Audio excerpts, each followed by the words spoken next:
പീയൂഷ് ഗോയൽ ഒരു പ്രധാന മുഖമായി തന്നെ ഈ മന്ത്രിസഭയിൽ തുടരും.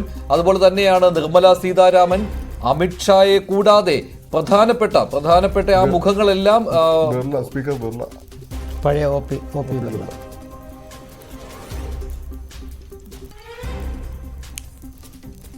മിഥുൻ, ഇപ്പോൾ ഈ 65 പേരാണ് സത്യപ്രതിജ്ഞ ചെയ്യുന്നത് എന്ന കാര്യം അത് സ്ഥിരീകരിച്ചുകൊണ്ട് എന്തെങ്കിലും ഔദ്യോഗികമായിട്ടുള്ള അറിയിപ്പ് വന്നിട്ടുണ്ടോ? ഇനിയിപ്പോൾ 15 മിനിറ്റ് മാത്രമേ ബാക്കിയുള്ളൂവല്ലോ സത്യപ്രതിജ്ഞ ചടങ്ങ് തുടങ്ങുന്നതിന്. നിലവിൽ ഇപ്പോഴും ഔദ്യോഗികമായിട്ടുള്ളൊരു അറിയിപ്പ് ഇതുവരെയും വന്നിട്ടില്ല എന്നുള്ളത് തന്നെയാണ് മഞ്ജുഷ ഏറ്റവും ശ്രദ്ധേയമായിട്ടുള്ള കാര്യം. കഴിഞ്ഞ തവണ ഇതിനു മുമ്പ് തന്നെ ഇതിന്റെ ലിസ്റ്റ് പട്ടിക പുറത്തു വരികയും ചെയ്യുന്നു. അതായത് ഒരു അരമണിക്കൂർ മുമ്പേ, സത്യപ്രതിജ്ഞയ്ക്ക് ഒരു അരമണിക്കൂർ മുമ്പേ 2019 ആ സത്യപ്രതിജ്ഞ ചടങ്ങിന് മുമ്പേ ആരൊക്കെ മന്ത്രിയാകുമെന്നുള്ളൊരു സസ്പെൻസ് പൊളിച്ചുകൊണ്ട് ആ ലിസ്റ്റൊക്കെ പുറത്തു വന്നിട്ട്, പക്ഷേ ഇതുവരെയും ഔദ്യോഗികമായിട്ടുള്ളൊരു അറിയിപ്പ് വന്നിട്ടില്ല എന്നുള്ളത് തന്നെയാണ് ശ്രദ്ധേയമായിട്ടുള്ള കാര്യം. ഒരു പക്ഷേ എനിക്ക് തോന്നുന്നു പ്രധാനമന്ത്രിയായി നരേന്ദ്രമോദി മൂന്നാമത് അധികാരം ഏറ്റെടുത്തതിന് ശേഷം മാത്രമായിരിക്കാം ആരൊക്കെ സത്യപ്രതിജ്ഞ ചെയ്യുന്നത് നമുക്ക് ഈ ദൃശ്യങ്ങളിലൂടെ കണ്ട് മാത്രമായിരിക്കാം അറിയാൻ സാധിക്കുക. എന്തായാലും നിലവിൽ ഈ പുറത്തുവിട്ടുള്ള ലിസ്റ്റുകളിൽ അതിൽ ഏകദേശ ചില മാറ്റങ്ങൾ ഉണ്ടാകുമെന്നല്ലാതെ ഇത് കൃത്യമായി തന്നെ ഈ ഒരു രീതിയിൽ തന്നെ മുന്നോട്ട് പോകാൻ തന്നെയാണ് ഈ ഒരു ഘട്ടത്തിൽ മനസ്സിലാകുന്നത്. മനുഷ്യ സത്യപ്രതിജ്ഞ അല്പസമയത്തിനകം, ഇനി 15 മിനിറ്റ് സമയം മാത്രമേ സത്യപ്രതിജ്ഞയ്ക്കുള്ളൂ. രാഷ്ട്രത്തലവന്മാർ വരുന്നതിന്റെ ദൃശ്യങ്ങളാണ്. അതായത് അല്പസമയത്തിനകം നരേന്ദ്രമോദി എത്തും, രാഷ്ട്രപതി ദ്രൗപദി മുർമു എത്തും. അതോടുകൂടി സത്യപ്രതിജ്ഞ ചടങ്ങിന് ഔദ്യോഗികമായ തുടക്കമാകും. പിന്നെ ഓരോരുത്തരുടെയും പേര് വിളിക്കും. അങ്ങനെ സത്യപ്രതിജ്ഞ ഓരോരുത്തരായി സത്യപ്രതിജ്ഞ ചെയ്യും. അപ്പോഴും ഈ പട്ടികയ്ക്കനുസരിച്ച് എന്ന് തന്നെ നമുക്ക് ഇപ്പോഴും പ്രതീക്ഷിക്കാം. ഇതിനപ്പുറം ഒരു പട്ടികയിലേക്ക് വരാനുമില്ല. ഒരു അപ്രതീക്ഷിതമായിട്ട് മറ്റേതെങ്കിലും ഒരു കുറെ ഫേസുകൾ വരാൻ ബാക്കിയുമില്ല. ഇവരെല്ലാം ഈ മന്ത്രിസഭയിൽ ഉള്ളവർ തന്നെയാണ്, ഉണ്ടാകും എന്ന് തന്നെ പ്രതീക്ഷിക്കാം. അതിൽ കംപ്ലീറ്റ് ലിസ്റ്റ് എന്ന് തന്നെ പറയാം. അനുരാഗ് ഠാക്കൂർ ഈ പട്ടികയിൽ ഇല്ല എന്നുള്ളൊരു പ്രത്യേകതയുണ്ട്. ബാക്കിയെല്ലാം തന്നെ പ്രതീക്ഷ കാര്യങ്ങൾ തന്നെയാണ്. അപ്രതീക്ഷിതമായി കുറേയേറെ പേർക്ക് കടന്നു വന്നിട്ടുണ്ട്. അത് ഓരോ സംസ്ഥാനങ്ങൾക്കും കിട്ടിയ പ്രാതിനിധ്യമാണ്. പ്രത്യേകിച്ച് ഉത്തർപ്രദേശ്, അതുപോലെ തന്നെ ബീഹാർ, ശ്രീലങ്ക, എസ് ജയശങ്കർ, ഭൂപേന്ദ്ര യാദവ്, പ്രഹ്ലാദ് ജോഷി തുടങ്ങിയവർ ഈ പട്ടികയിൽ ഉൾപ്പെട്ടിട്ടുണ്ട്. ഇതെല്ലാം നേരത്തെ പറഞ്ഞ കാര്യങ്ങൾ തന്നെയാണ്. ഇനി ഏതാനും സമയം മാത്രം ബാക്കി നിൽക്കുകയാണ്. രാകേഷ്, ഈ ക്യാബിനറ്റിന്റെ ഒരു പ്രത്യേകത രാകേഷ് എങ്ങനെയാണ് കാണുന്നത് ഈ ഒരു പട്ടിക പരിശോധിക്കുമ്പോൾ?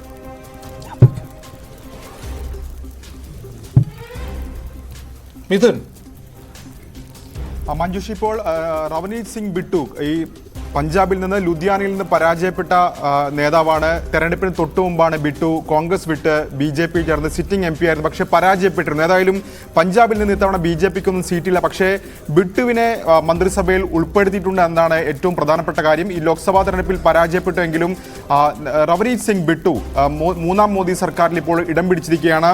ബിട്ടു തന്നെ ഇപ്പോൾ പ്രതികരിക്കുകയും ചെയ്തിട്ടുണ്ട്. കാരണം 3 തവണ കോൺഗ്രസ് നിന്ന് MP ആയെങ്കിലും പ്രതിപക്ഷ നിരയിൽ ഇരിക്കാനാണ് സാധിച്ചത്. പക്ഷേ ഇത്തവണ അമിത്ഷായും മോദിയും തന്റെ സ്വപ്നം യാഥാർത്ഥ്യമാക്കി പഞ്ചാബിന്റെയും ഒപ്പം തന്നെ കേന്ദ്രത്തിനുമിടയിൽ പാലമായി പ്രവർത്തിക്കുമെന്ന് റവനീത് സിംഗ് ബിട്ടു ഇപ്പോൾ പ്രതികരിച്ചിരിക്കുകയാണ്. സഹമന്ത്രിയായിരിക്കും റവനീത് സിംഗ് ബിട്ടു സത്യപ്രതിജ്ഞ ചെയ്യുക. മഞ്ജുഷ്, ശരി. ഇപ്പോൾ രാഷ്ട്രത്തലവന്മാരുടെ വരവാണ് ഇപ്പോൾ കണ്ടുകൊണ്ടിരിക്കുന്നത്. അതിൽ നേരത്തെ ദൃശ്യങ്ങളിൽ കണ്ടിരുന്നു റനിൽ വിക്രമസിംഗെ വന്നിട്ടുണ്ട്. മൗറീഷ്യസിന്റെ പ്രവീൺ കുമാർ ജഗ്നോ എത്തിയിട്ടുണ്ട്. പിന്നെ എത്തിയിട്ടുള്ള ബംഗ്ലാദേശിന്റെ നേരത്തെ ദൃശ്യങ്ങളിൽ കണ്ടിരുന്നു. ഷെയ്ഖ് ഹസീന വരുന്നതിന്റെ ദൃശ്യങ്ങൾ കണ്ടിരുന്നു. ഭൂട്ടാൻ രാഷ്ട്രത്തലവനും എത്തിയിട്ടുണ്ട്. മാലദ്വീപ്സിൽ നിന്ന് മുഹമ്മദ് മ്യൂസു അല്ലേ, അദ്ദേഹവും എത്തിയിട്ടുണ്ട്. ഇനിയിപ്പോൾ നേപ്പാളിൽ നിന്ന് പുഷ്പ കമാൽ ദഹാൽ അല്ലെ, അദ്ദേഹം എത്താറുണ്ട്. പ്രചണ്ഡ, അദ്ദേഹം എത്താൻ ബാക്കി കിടക്കുകയാണ്. ബാക്കി ക്ഷണിക്കപ്പെട്ട അതിഥികൾ എത്തിക്കഴിഞ്ഞു, രാഷ്ട്രത്തലവന്മാരും എത്തിക്കഴിഞ്ഞു. ഇനിയിപ്പോൾ നരേന്ദ്രമോദി ഈ സദസ്സിന് മുന്നിലേക്ക് വരുന്ന എല്ലാവരും പ്രതീക്ഷിച്ചുകൊണ്ടിരിക്കുന്ന കാഴ്ചയും അത് തന്നെയാണ്. സത്യപ്രതിജ്ഞ ചടങ്ങ് തുടങ്ങുവാൻ 5-10 മിനിറ്റുകൾ മാത്രം ബാക്കിയുള്ളപ്പോഴായിരിക്കും അദ്ദേഹം വരുന്നത്. അതിന് തൊട്ടു പിന്നാലെ രാഷ്ട്രപതിയും എത്തും. അങ്ങനെ മൂന്നാം മോദി സർക്കാരിന്റെ സത്യപ്രതിജ്ഞാ ചടങ്ങ് തുടങ്ങുകയാണ്. ഇതൊരു ചരിത്രമാണ്, ഒരു ചരിത്രത്തിലേക്കുള്ള അല്ലേ. ഇപ്പോൾ ജവഹർലാൽ നെഹ്റു വന്നതിന് ശേഷം ഇത്രയും ഈ 3 ടേം എന്ന് പറയുന്നു. മറ്റാർക്കും 3 തവണ പ്രധാനമന്ത്രിയായി സത്യപ്രതിജ്ഞ ചെയ്യാൻ അവസരം കിട്ടിയിട്ടില്ല. ആദ്യത്തെ തെരഞ്ഞെടുപ്പിലും രണ്ടാമത്തെ തെരഞ്ഞെടുപ്പിലും മൂന്നാമത്തെ തെരഞ്ഞെടുപ്പിലും നെഹ്റു തന്നെയായിരുന്നു പ്രധാനമന്ത്രി. അത് കഴിഞ്ഞ് അദ്ദേഹം 2 വർഷം കഴിഞ്ഞ് മരിച്ചു. പിന്നീട് ഇന്ദിരാഗാന്ധി, ലാൽ ബഹദൂർ ശാസ്ത്രി വന്നു. ആ ചടങ്ങ് അങ്ങനെ പോയി. പക്ഷേ ആർക്കും 3 തവണ തുടർച്ച കിട്ടിയിട്ടില്ല. ഇന്ദിരാഗാന്ധിക്ക് പോലും തുടർച്ച കിട്ടിയിട്ടില്ല എന്നുള്ളതാണ്. 67 ജയിച്ച് പ്രധാനമന്ത്രിയായിട്ട് വന്നതിന് ശേഷം 71 വന്നു. പക്ഷേ 77 കണക്ക് മാറി. 3 തവണ തുടർച്ചയായി പ്രധാനമന്ത്രിയാകാനുള്ള ഭാഗ്യവും അവസരവും ലഭിച്ചത് നരേന്ദ്രമോദിക്കാണ്. നെഹ്റുവിന് ശേഷം ആകെയുള്ളൊരു വ്യത്യാസം, അന്ന് കോൺഗ്രസ് പാർട്ടി ഒറ്റയ്ക്കായിരുന്നെങ്കിൽ ഇതൊരു മുന്നണി ഭരണമാണ് എന്നുള്ളൊരു വ്യത്യാസം മാത്രമേ ഉള്ളൂ. 2 തവണ BJP ഭൂരിപക്ഷം തനിയെ ഉണ്ടായിരുന്നെങ്കിലും അതും മുന്നണി തന്നെയായിരുന്നു, ഇതും മുന്നണി തന്നെയാണ്. അപ്പോൾ 3 മുന്നണി ഭരണമാണല്ലോ. ആകെയുള്ള വ്യത്യാസം കോൺഗ്രസ്സിന് തനിച്ച ഭൂരിപക്ഷം ഉണ്ടായിരുന്നെങ്കിൽ ഈ ഭരണത്തിൽ BJP ഭൂരിപക്ഷത്തിന് കുറച്ച് കുറവുണ്ടെന്നുള്ളതാണ്. ശരിയാണ്, താങ്കളുടെ വിലയിരുത്തൽ ശരിയായ വിലയിരുത്തൽ തന്നെയാണ്. എല്ലാ കണ്ണുകളും ഇപ്പോൾ രാഷ്ട്രപതി ഭവനിലേക്കാണ്. ഏത് സമയത്തും നരേന്ദ്രമോദി ഈ ചടങ്ങിലേക്ക് എത്താം, അതിന് പിന്നാലെ രാഷ്ട്രപതിയും എത്തും. ഏത് സമയത്തും അവർ എത്തിക്കഴിഞ്ഞാൽ ഉടൻ തന്നെ സത്യപ്രതിജ്ഞ ചടങ്ങുകൾ 7:15 എന്ന നിശ്ചയിച്ച സമയത്ത് തന്നെ തുടങ്ങും. ഇപ്പോഴും ഔദ്യോഗികമായിട്ട് ആരൊക്കെ മന്ത്രിമാരായി സത്യപ്രതിജ്ഞ ചെയ്യും എന്നുള്ള വിവരം ഒരു വാർത്താക്കുറിപ്പിന്റെ രീതിയിൽ എത്തിയിട്ടില്ല. എങ്കിലും 52 പേർ BJPയുടെ പ്രതിനിധികളായിട്ട് 13 പേർ ഘടകകക്ഷികളിൽ നിന്ന്, അതിൽ JDU-വിന് 2 മന്ത്രിമാരെ കിട്ടിയിട്ടുണ്ട്, TDP-ക്കും 2 മന്ത്രിമാരെ കിട്ടിയിട്ടുണ്ട്. ബാക്കി ഘടകകക്ഷികളിൽ നിന്നാണ് മന്ത്രിമാർ ഉള്ളത്. അങ്ങനെ 9 ഘടകകക്ഷികൾക്ക് മന്ത്രിസ്ഥാനം കിട്ടിയിട്ടുണ്ട്. ആരെയും ഒഴിവാക്കിയിട്ടില്ല. അതിൽ NCP അജിത് പവാർ വിഭാഗം മാത്രം മന്ത്രിസ്ഥാനം വേണ്ട എന്ന് പറഞ്ഞു. അവർക്ക് ക്യാബിനറ്റ് പദവിയായിരുന്നു ആവശ്യം, പക്ഷേ അത് കിട്ടിയിട്ടില്ല. അതിനാൽ തന്നെ മന്ത്രിസ്ഥാനം വേണ്ട എന്ന്. 13 മന്ത്രിമാരേ ഉള്ളൂ. 9 ഘടകകക്ഷികൾക്ക് 9 പേർ, പിന്നെ 2 പേർക്ക് JDU-വിന് 2, 11, പിന്നെ TDP-ക്ക് 2. അങ്ങനെ വരുമ്പോൾ കണക്ക് ശരിയാണ്. 13 മന്ത്രിസ്ഥാനം 9 പാർട്ടികൾക്കിടയിലാണ്. 9 പാർട്ടികൾക്കിടയിലാണ്. അല്ല, 9 പാർട്ടികൾക്ക് ഓരോ മന്ത്രിസ്ഥാനമല്ലേ? അല്ല, ഒരു പാർട്ടിക്ക് എത്ര എന്നുള്ളതല്ല. 13 മന്ത്രിസ്ഥാനമേ BJP-ക്ക് അല്ലാതെ പുറത്തു പോയിട്ടുള്ളൂ. അത് 9 പാർട്ടികൾക്കിടയിലാണ്. അല്ല, 11 പാർട്ടികൾക്കിടയിൽ. 11 പാർട്ടികൾക്കിടയിൽ. കാരണം 9 പേർക്ക് ഓരോ മന്ത്രിസ്ഥാനവും, ബാക്കി 2 പേർക്ക്. JDU-വിന് 2 കിട്ടിയിട്ടുണ്ട്, അപ്പോൾ 11 ആയി. 11ാമത് TDP-ക്ക് 2 കൂടെ. ER രാഗേഷിന്റെ അപ്ഡേറ്റ്സ് ഉണ്ട്. രാഗേഷ്, എന്താണ്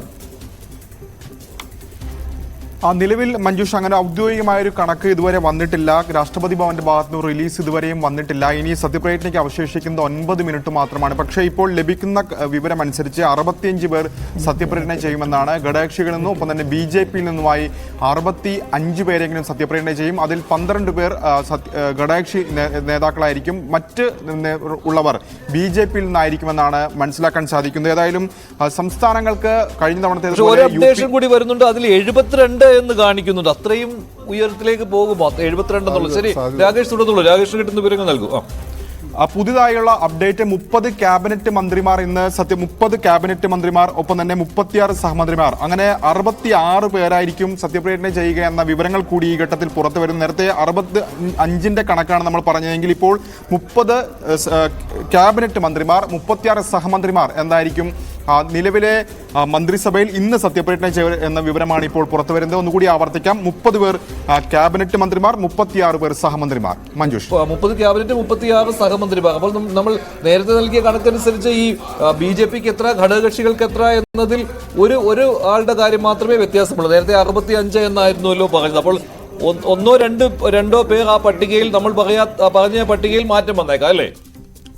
മഞ്ജുഷ, ഒരു തിരുത്തുണ്ട്. അതായത് 30 ക്യാബിനറ്റ് മന്ത്രിമാർ, 36 സഹമന്ത്രിമാർ, 5 പേർക്ക് സ്വതന്ത്ര ചുമതല. ഇതാണ് ഇപ്പോൾ നിലവിൽ പുറത്തു വരുന്ന വിവരം. അതായത് 71 പേരായിരിക്കും സത്യപ്രതിജ്ഞ ചെയ്യുക. അതായത് 30 പേർക്ക് ക്യാബിനറ്റ് പദവി, ഒപ്പം തന്നെ 36 പേർക്ക് സഹമന്ത്രി സ്ഥാനം, 5 പേർക്ക് സ്വതന്ത്ര ചുമതല. അങ്ങനെ 71 പേർ സത്യപ്രതിജ്ഞ ചെയ്യും. ഇതാണിപ്പോൾ കേന്ദ്ര സർക്കാരിൽ നിന്ന് ഔദ്യോഗികമായി അറിയിക്കുന്നത്. 71 പേർ ഇപ്പോൾ അല്പസമയത്തിനകം തന്നെ സത്യപ്രതിജ്ഞ ചെയ്യും എന്ന വിവരമാണ് ഇപ്പോൾ പുറത്തു വരുന്നത്. മഞ്ജുഷ്, അതിന് കുഴപ്പമില്ലല്ലോ സാർ. കാരണം എന്ന് വെച്ചാൽ 71 പേര് പരമാവധി സത്യപ്രതിജ്ഞ ചെയ്യാം. കാരണം 15% ആകെ സംഖ്യയുടെ 15% എന്ന് പറയുമ്പോൾ 55 പേരും അതിന്റെ പകുതിയും അല്ലേ? 72 പേർ വരെ സത്യപ്രതിജ്ഞ ചെയ്യാം അല്ലെ? അപ്പൊ അതിന്റെ പരമാവധി ആക്കിയിരിക്കുകയാണ് അല്ലേ? അല്ല, ഇനി കൂടാൻ പറ്റില്ല. കാരണം അതിന് സീലിംഗ്, ഔദ്യോഗികമായിട്ടൊരു സീലിംഗ് ഉണ്ടല്ലോ. അപ്പോൾ ആ സീലിങ്ങിനപ്പുറം കടക്കാൻ പറ്റില്ല. അപ്പോൾ ഇത് ഇനിയൊരു എക്സ്പാൻഷൻ വരണമെങ്കിൽ ആരെങ്കിലുമൊക്കെ മാറണം. അതെ, ഒരു കൂട്ടുകക്ഷി മന്ത്രിസഭയിൽ ഇത് ഇത്തരം കാര്യങ്ങൾ ചെയ്യേണ്ടി വരും. കാരണം ഇപ്പോഴൊരു ഒഫീഷ്യൽ കമ്മ്യൂണിക്കേഷൻ വരാത്തൊരു അത്ഭുതമായിട്ടിരിക്കണം. അതെന്താ ഒരു ഫോർമുല? എന്തായാലും അത് ഏത് സമയത്തും പ്രതീക്ഷിക്കാം. കാരണം അതല്ലെങ്കിൽ ആ രാഷ്ട്രപതി ഭവനിൽ നിന്ന് ആ വിളിക്കുന്നതിന്റെ ആ ഓർഡർ അനുസരിച്ച് മാത്രമേ നമുക്ക് മനസ്സിലാക്കാൻ കഴിയുകയുള്ളൂ. സ്മൃതി ഇറാനിയാണ് അല്പസമയം മുമ്പ് കണ്ടത്. കഴിഞ്ഞ മോദി മന്ത്രിസഭയിലെ പ്രധാനപ്പെട്ട മുഖമായിരുന്നു. പക്ഷേ തോറ്റവരെ ഉൾപ്പെടുത്തിയിട്ടില്ല എന്നതുകൊണ്ട് തന്നെ അവരുടെ പങ്കാളിത്തം ഈ മന്ത്രിസഭയിൽ ഇല്ല. അശ്വിനി വൈഷ്ണവ് തുടരും, മൻസുഖ് മാണ്ഡവ്യ തുടരും, അർജുൻ മേഘ്വാൾ തുടരും. പ്രധാന മുഖങ്ങൾ തന്നെയായിരുന്നു. ശിവരാജ് സിംഗ് ചൗഹാൻ മധ്യപ്രദേശിന്റെ മുഖം, അദ്ദേഹം ഈ മന്ത്രിസഭയിൽ ഉണ്ടാകും. സുരേഷ് ഗോപിയും ജോർജ് കുര്യനും കേരളത്തിൽ നിന്ന്, മനോഹർ ലാൽ ഖട്ടർ ഹരിയാനയുടെ മുൻ മുഖ്യമന്ത്രി, സർബാനന്ദ് സോനോവാൾ അസമിന്റെ പ്രതിനിധി, കിരൺ റിജിജു അരുണാചൽ പ്രദേശിന്റെ പ്രതിനിധിയായിട്ട് തുടരുന്നു. റാവു ഇന്ദ്രജിത്ത് ഹരിയാനയ്ക്ക് പ്രധാനപ്പെട്ട സ്ഥാനങ്ങൾ കൊടുത്തിട്ടുണ്ട്. കാരണം അവിടെ നിർണായകമാണ് BJPക്ക്. ധർമ്മേന്ദ്ര പ്രധാൻ, ഗജേന്ദ്ര സിംഗ് ഷെഖാവത്ത്, ജ്യോതിരാദിത്യ സിന്ധ്യ, എസ് ജയശങ്കർ, ഭൂപേന്ദ്ര യാദവ്, പ്രഹ്ലാദ് ജോഷി ഇവരെല്ലാം മോദി മന്ത്രിസഭയിലെ അംഗങ്ങളാണ്. കമൽജിത്ത് ഷെരാവത്ത്, രക്ഷ ഖഡ്സെ തുടങ്ങിയവർക്കും സ്ഥാനം കിട്ടിയിട്ടുണ്ട്. ജി കിഷൻ റെഡ്ഡി തെലങ്കാനയിൽ നിന്ന്, ഹർദീപ് സിംഗ് പുരി പഞ്ചാബിൽ നിന്ന്, ഗിരിരാജ് സിംഗ് ബീഹാറിൽ നിന്ന്, നിത്യാനന്ദ റായ് ബീഹാറിൽ നിന്ന് സത്യപ്രതിജ്ഞ ചെയ്യും. ബണ്ടി സഞ്ജയ് കുമാർ തെലങ്കാനയിൽ നിന്ന്, പങ്കജ് ചൗധരി മന്ത്രിസഭയിൽ ഉണ്ടാകും. BL വർമ്മ, അന്നപൂർണ ദേവി, നവനീത് സിംഗ് ബിട്ടു നേരത്തെ കോൺഗ്രസ് ആയിരുന്നു, ഇപ്പോൾ BJP ആണ്. ശോഭ കരന്തലജെ, ഹർഷ് മൽഹോത്ര, ജിതിൻ പ്രസാദ തുടങ്ങിയവരും സത്യപ്രതിജ്ഞ ചെയ്യും. അങ്ങനെ JP നഡ്ഡ മന്ത്രിസഭയിലേക്ക് എന്നുള്ള കാര്യം വന്നിട്ടുണ്ട്. നേരത്തെ രാകേഷും കിരണും ഈ വിവരങ്ങൾ നൽകിയിരുന്നു. സഖ്യകക്ഷികളിൽ നിന്ന് വരാൻ പോകുന്നത് 13 പേരാണ്. നേരത്തെ 12 എന്നുള്ളതായിരുന്നു, 13 മിഥുൻ നേരത്തെ അക്കാര്യം സൂചിപ്പിച്ചിരുന്നു. 13 സഖ്യകക്ഷികളിൽ നിന്ന്. പിന്നെ വേർതിരിച്ച് പറയുകയാണെങ്കിൽ 30 ക്യാബിനറ്റ്, 36 സഹമന്ത്രി, 5 സ്വതന്ത്ര ചുമതല. അങ്ങനെ ആകെ 71 മന്ത്രിമാരാണ് NDAയുടെ മൂന്നാം സർക്കാരിൽ, മോദി സർക്കാരിൽ ഉണ്ടാകാൻ പോകുന്നത്. കഴിഞ്ഞ തവണത്തേക്കാൾ കൂടുതലാണ്. പ്രധാനപ്പെട്ട ഈ ഘടകകക്ഷി പ്രതിനിധികൾ എന്ന് പറയുന്നത്, ഏറ്റവും പ്രധാനപ്പെട്ട ആളെന്ന് പറയുന്നത് HD കുമാരസ്വാമിയാണല്ലോ. ജിതൻ റാം മാഞ്ചി ഉണ്ട്, പക്ഷേ HD കുമാരസ്വാമിയാണല്ലോ ഘടകകക്ഷികൾ മൊത്തം നോക്കുകയാണെങ്കിൽ ഒരു കൂടിയ ഫേസ് എന്ന് പറയുന്നത്. ഇപ്പോൾ സീനിയോറിറ്റി വെച്ച് നോക്കുമ്പോൾ TDPയിൽ നിന്ന് 2 പേരുണ്ടെങ്കിലും അവർ അത്ര വലിയ മുഖങ്ങളല്ല. ഡോവലുണ്ട്, താങ്കളുടെ ആരാധനാപാത്രം. സുരേഷ് ഗോപിക്കൊപ്പം ജോർജ് കുര്യനും സത്യപ്രതിജ്ഞ ചെയ്യും. കേരളത്തിന് 2 മന്ത്രിമാർ. ദേശീയ ന്യൂനപക്ഷ കമ്മീഷന്റെ മുൻ വൈസ് ചെയർമാനായിരുന്നു ജോർജ് കുര്യൻ. അദ്ദേഹത്തിന് പ്രധാനപ്പെട്ട പദവി വഹിച്ചുള്ള ഒരു ഭരണ പരിചയവും ഉണ്ട്. അതൊരു പ്രധാനപ്പെട്ട പദവിയാണല്ലോ അല്ലേ. മോദിയുടെ മൂന്നാം ക്യാബിനറ്റിൽ അങ്ങനെ 71 പേരാണ്. ഇനി സത്യപ്രതിജ്ഞയുടെ നിമിഷങ്ങളാണ്. 3 മിനിറ്റ് മാത്രമാണ് ബാക്കിയുള്ളത്. സമയക്രമം എന്തായാലും പാലിക്കുമെന്ന കാര്യത്തിൽ സംശയമില്ല. ആ രീതിയിലാണ് സത്യപ്രതിജ്ഞാ ചടങ്ങുകൾ നടക്കുവാനുള്ളത്. 7 രാഷ്ട്രത്തലവന്മാർ ആണ് ഈ ചടങ്ങിൽ പങ്കെടുക്കുന്നത്. അവരെല്ലാം ഇരുന്നു കഴിഞ്ഞു. ഇനി രാഷ്ട്രപതി വരികയായി, സത്യപ്രതിജ്ഞാ ചടങ്ങുകൾ ഔദ്യോഗികമായി തുടങ്ങുകയായി. ഏറ്റവും ഒടുവിൽ